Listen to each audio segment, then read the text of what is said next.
Thank you for purchasing a genuine Norriseal product. This video is part of a series that highlights maintenance and repair of the Norriseal 200 and 285 butterfly valve. This video covers disassembling and reassembling 14-inch through 36-inch 200 and 285 PSI butterfly valves. Let me start out with a bit of safety information. It's not safe to make any valve repairs while the valve is under pressure. Don't loosen the cap screws or attempt to remove the top works, operator, or bottom plate until all the pressure has been eliminated and the valve has been removed from the line. First, you'll need to remove the valve from the line.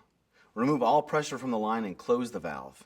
Attach a hoist to support the valve and aid in removing the valve from the line. You can use temporary pipe supports to help prevent damage to the valve. Now, remove the flange bolts. Remove all cap screws from one flange and then the other. Spread the flanges so the valve can be lifted from the line without damaging the disc edge, O-ring flange seals, or face of the elastomer seat. Lay the valve body flat between two blocks or sawhorses to simplify the disassembly and assembly. Open the disc and remove the gear operator or other actuator and shaft key. Remove the cap screws and thrust cap. Now remove the split thrust washer, shim set, and O-ring shaft seal from the shaft bore, taking care not to damage the shaft. Next, remove the cap screws from the disc pin and tap the pin out with a soft hammer. Attach a sling to support the disc and prevent damage to the sealing edge as the shaft is removed from the body.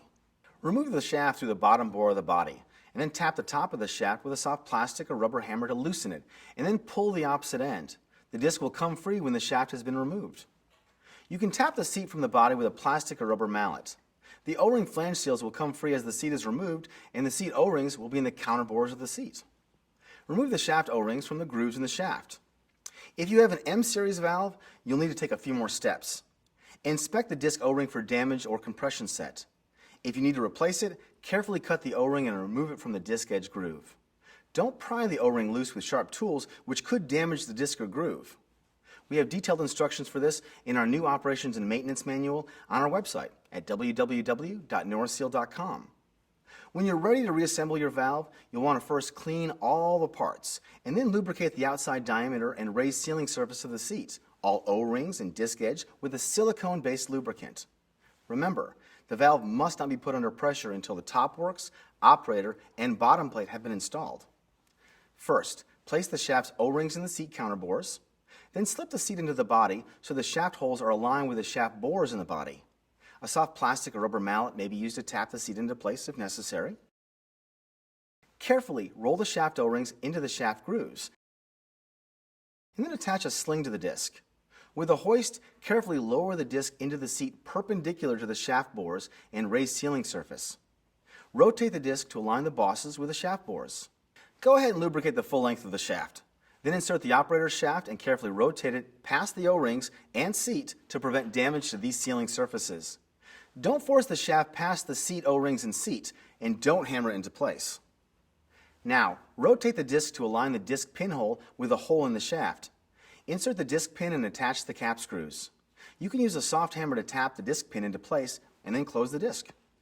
Insert the bottom shaft O-ring in the counter bore of the body. We provide a set of shims to balance the self-centering disc and a split thrust washer and thrust cap to hold them in place. The number of shims necessary for each valve may vary because of manufacturing tolerances. Insert the thrust washer and determine the correct number of shims required for a tight fit. Now, remove the shim and thrust washer and close it with a thrust cap and cap screws. Insert the O-ring flange seals in the groove between the body and seat.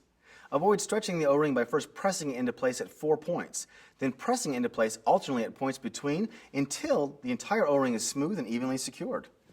Next, insert the O-ring in the counter bore in the top pad, and insert the shaft key and install the gear operator or other actuator. Close the valve to be sure the disc seats on the raised sealing surface. If it doesn't, rotate the disc 180 degrees. You won't hurt it. You can rotate a disc a full 360 degrees without damaging the valve.